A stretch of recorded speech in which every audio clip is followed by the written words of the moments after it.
we're going to take baby steps because I want to solve a bunch of problems. And maybe none of these problems are yours, but maybe it'll help you solve someone else's problem. You know that these thumbnails open up into larger images. And if I told you to drag this image onto Photoshop, just click and drag it onto Photoshop so you could work with it, you'd get the small version of that image. And you'd say, Scotchko, why is it so tiny? Command W. And I'm going to come back over here, click on it, and drag this version down onto Photoshop, and you get a larger version. I'm on a 5K monitor, so yours is going to open up larger than this.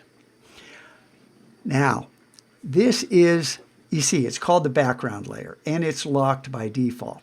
But what if we were to call this, I've seen some people just click on this little lock, it turns the layer into layer 0, and then they start erasing or doing something directly on these pixels, making selections and filling and changing things.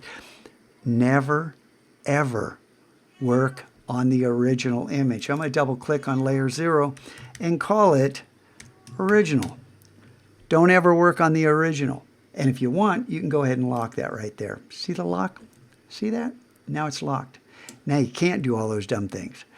Now, with the original image protected, never, ever you or allow your friends to work on the background image.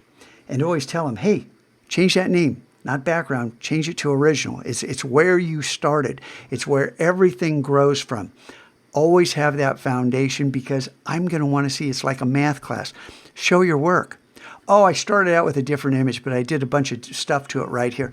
Well, you destroyed the original. This is one of the steps I'm going to insist on for the rest of the year, that we work as non-destructively as possible and maintain the integrity of that original image. Let's come back and learn about that dodge and burn layer.